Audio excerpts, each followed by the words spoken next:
Hi, I'm Megan from Chair 10 Marketing, and I am here today to talk to you about audiences and targeting. Choosing the right audience for your advertising campaign is really important to make sure that you run the most efficient campaign possible and give yourself the highest chance for conversion, whether that be a phone call from a potential customer, a purchase, or a contact form submission on your website or a landing page. We're going to talk about targeting in the context of two of the main ad platforms today, Google and Facebook. Starting with Google, Google is the largest search engine, and it's a little bit different compared to Facebook in that when someone goes to Google, they're looking for a specific service, product, or solution to their problem. So the main targeting tool that you're using are the keywords that you're bidding on. So you want to make sure that when someone searches for the thing that you provide, that your ad shows. Another important thing that you use for targeting in Google is location. And here's a map of Northwest Seattle. Say you want to target your ads to show only to people in the neighborhood where your business is located. That is something that you can do in Google. Location targeting is also something you can do in Facebook. But Facebook differs from Google in the way that rather than showing ads to people who are actively searching for something, it shows when they're scrolling through their newsfeed. So you build your Facebook audience to target the people who most match what you are offering.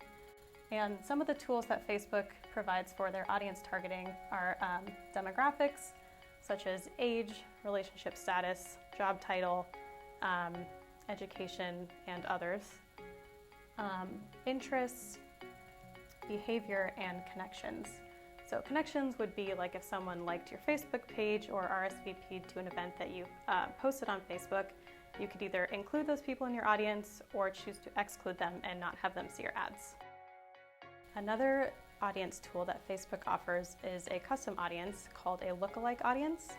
And what this is, it's an audience that is created based on a source, whether it's an existing audience that you have or a list of customers that you upload into Facebook. That information is all anonymized when you upload it, so there's no privacy concerns there. So Facebook takes the information from your customers and it uses that to match to new people on Facebook to create a lookalike audience. The bigger the list you provide, the more successful Facebook will be at matching those new customers. Another audience type that is popular and something that we use a lot here at our agency is called a remarketing audience.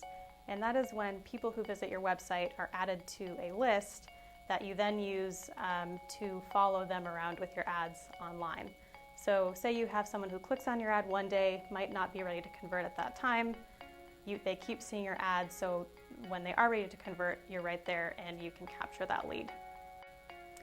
And then finally, once you've run your audiences and you get to capture the data from those audiences, you can use that information to further refine or create new audiences that will help you get closer to your ideal customer. And then you can use that to generate revenue from your advertising spend. That's all that we have for today, but if you have questions or would like to learn more about audiences, you can contact us at chair10marketing.com.